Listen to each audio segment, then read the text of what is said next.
نکاح کے وقت جب مولوی صاحب نے پوچھا تھا فلاں بنت فلاں آپ کو اتنے حق مہر کے ساتھ قبول ہے، تو آپ نے بڑی خوشی سے 3 مرتبہ ہاں کہا تھا کہ مجھے قبول ہے۔ کسی نے آپ کی کن پٹی پر پستول رکھا تھا اور کہا تھا کہ آپ اس کو قبول کریں؟ نہیں، آپ نے اپنی مرضی سے برضا و رغبت بڑی خوشی کے ساتھ اس انسان کو قبول کیا تھا۔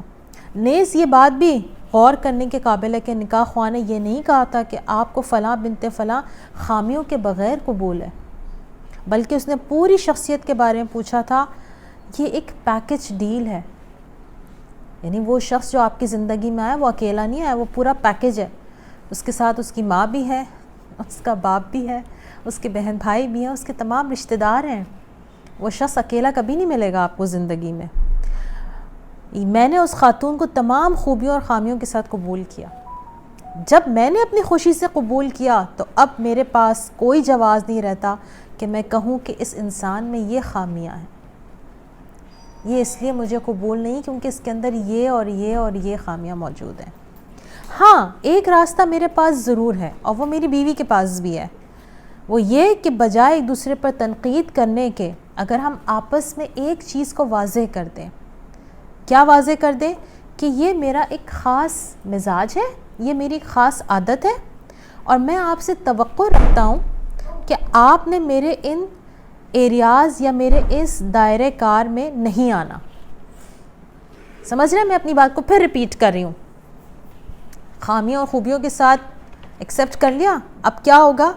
اب بجائے اس کے کہ ایک دوسرے پر دونوں تنقید کریں، دونوں ایک دوسرے کو بتا دیں کہ دیکھو یہ میرا ایک خاص ایریا ہے، یہ میرا مطلب کہتے ہیں نا کہ پرسنل سپیس والا ایریا ہے، ٹھیک ہے؟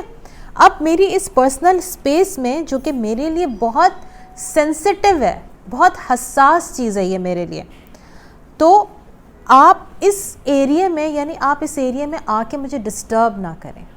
بتائیں کوئی مثال جو آپ کو اپنی زندگی سے ریلیٹ، ہوائی باتیں نہیں کیجیے گا، اپنی زندگی سے ریلیٹ کر کے بتائیں۔ جی ہاں، جو میں پینٹ یا ڈرائنگ وغیرہ کر رہی ہوتی ہوں، اسکیچ کر رہی ہوتی ہوں، میں پہلے ہی منع کر دیتی ہوں مجھے اس وقت کوئی بھی۔ ہاں ٹھیک ہے، یہ بہت ریلیونٹ مثال ہے کہ جو اگر یہ ان کو آرٹسٹک شوق ہے، اگر جس وقت یہ پینٹ یا ڈرائنگ کرتی ہیں تو اس وقت ان کا ریلیکسنگ ٹائم ہوتا ہے، تو اب اس میں ان کو گھنٹہ لگتا ہے، آدھا گھنٹہ لگتا ہے، 2 گھنٹے لگتے ہیں، جو بھی لگتا ہے، تو آئی ہوپ کہ آپ سارے کام فارغ کر کے بیٹھتی ہوں گی، تو اس وقت یہ کہہ دیتی ہیں کہ بھئی آپ مجھے اس وقت کوئی تنگ نہ کریں، اس وقت میرا ٹائم ہے، اس وقت مجھے کوئی تنگ نہ کرے۔ جی سمیرہ۔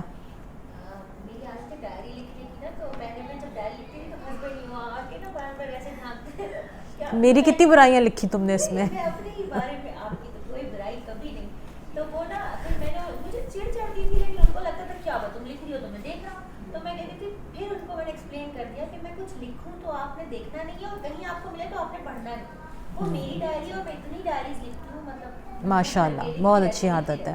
پھر وہ نہیں پڑھتے، اب پتہ نہیں پڑھتے، لیکن یہ غنیمت ہے کہ اگر وہ چھپ کے پڑھ بھی لیتے ہیں تو تانا نہیں دیتے۔